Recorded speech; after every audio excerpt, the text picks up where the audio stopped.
This is my WWE Extreme Rules 2013 pay-per-view review. The pay-per-view swung up there a little while ago. As far as my thoughts of this pay-per-view, I thought it was more or less an average show from WWE. It wasn't a bad show, but it wasn't a spectacular show. Kind of what I was expecting here. Now, there were a number of matches on this pay-per-view that were thoroughly entertaining, matches that I would tell people to definitely check out.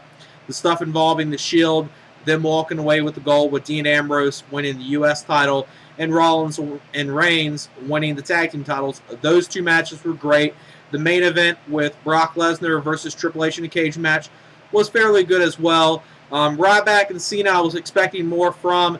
I was a little upset at first, them not having that as the main event, but considering the way they did the no contest ending at the end of the match with no one getting up, and the way they're obviously building to a match at the next month's pay-per-view with a rematch with Ryback and Cena probably next month, I didn't have too much of a problem with it then. Now, if they would have had Ryback win the title, that would have been bullshit. You know, him winning the title, not in the main event, or Cena retaining the title. I did not want that to happen. So they probably did one of the best things they could do there, even though Ryback is getting to the point that, you know, you keep doing this, fans are not going to care when he finally gets the title. So hopefully next month, if they do Ryback and Cena, hopefully WWE pulls the trigger and is smart and gives the title to Ryback, because that does need to happen. I'm not the hugest fan of Ryback, but I think his character's good. He's somewhat of a new face, and you know you need that in your company right there, and he's over with the fans, so that needs to take place next month. We'll just have to see if it does. So you saw some good stuff on here. Other than that, some of the other stuff was hit or miss at best. You saw an okay opener on the pay-per-view as well. So let me get into the show. Started off with, well, the pre-show match I missed. The pre-show match was The Miz and Cody Rhodes. I did not see this match take place. The Miz did win this match. I saw a little clip of it when they showed a highlight later on in the show of this pay-per-view. Now, the first actual match of the pay-per-view was Chris Jericho versus Fandango. This match was much better than their WrestleMania match. Wasn't spectacular, but a good solid opener. Wasn't as sloppy and botchy as the WrestleMania match. Much crisper match. A match that, you know, good solid opener. And Chris Jericho wins this match. Towards the end, Fandango was going for his leg drop off the top. Jericho gets out of the way, hits the lion salt, and then he puts Fandango into the walls of Jericho. He gets to the ropes. Then the match comes to the end when Fandango goes off the top. Jericho hits him with the code breaker, so Jericho wins this match. Obviously, with them being 1-1 now, we'll probably see another match to end this series of matches at next month's pay-per-view Payback. But a good solid opener. Nothing spectacular, but a good solid opener. 2 3/4 stars. Next matchup was Kofi Kingston versus Dean Ambrose for the U.S. title. This match was really entertaining. Good fast-paced action from Kofi Kingston. Dean Ambrose got in everything. Just a really entertaining match. Kofi's always entertaining to watch. Dean Ambrose, I like it a lot as well. So obviously putting these two against each other, you knew you were going to get a really entertaining match, and that's what you got here. And Dean Ambrose wins this match, becomes the new U.S. champion. The other members of the Shield, Rollins and Reigns, come out there. They celebrate him winning the U.S. title, foreshadowing what will come later with the tag team title match. Will they, win the tag titles? Which I'll talk about that when I get to that match. But Kofi Kingston and Dean Ambrose, really entertaining match. Liked it a lot. 3 1/4 stars, maybe 3.5 stars. Really entertaining U.S. title match.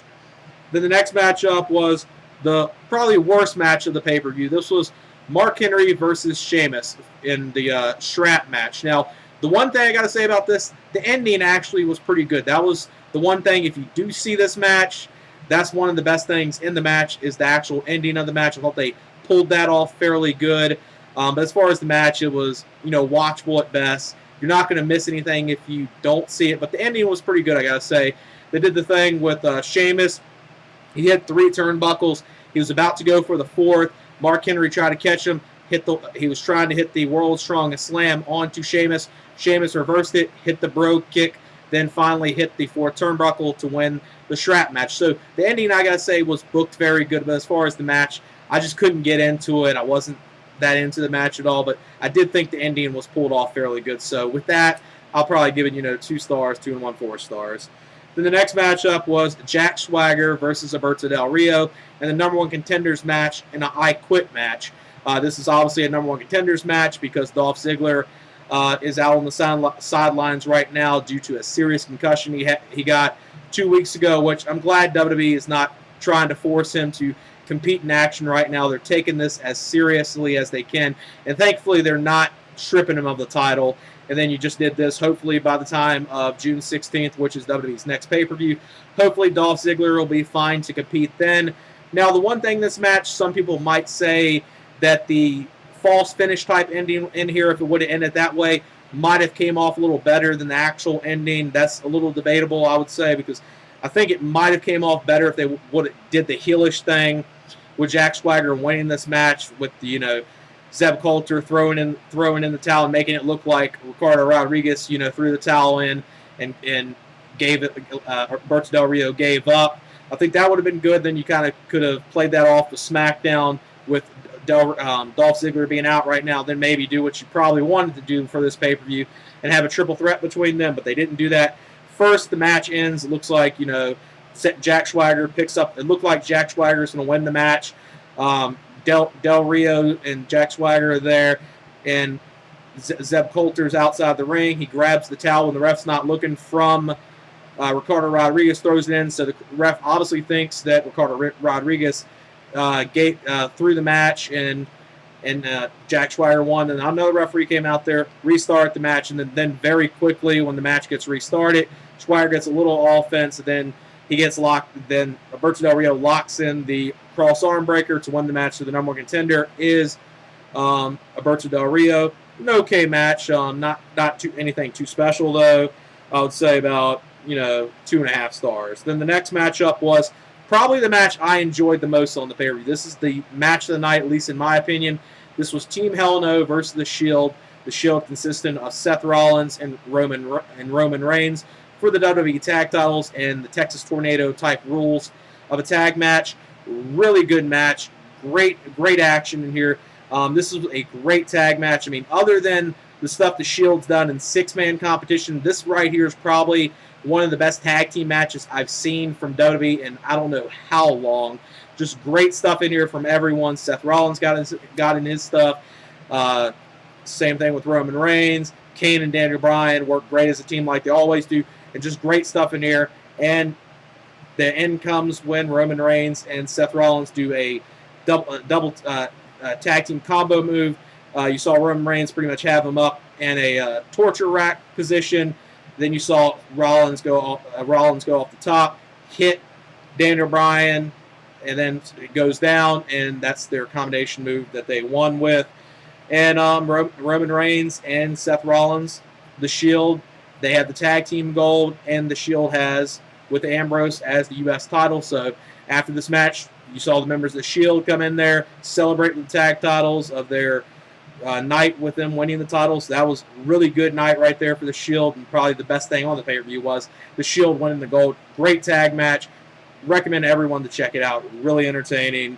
Probably about 3.5 stars, maybe even 3 3/4 stars. I just really enjoyed that match a lot. The next matchup was the Big Show versus Randy Orton, and this was an Extreme Rules match. This match, just like the Mark Henry and Sheamus match, I wasn't looking forward to. It wasn't bad. I would say it was at least watchable. And obviously this being in front of Randy Orton's hometown crowd, he was heavily over.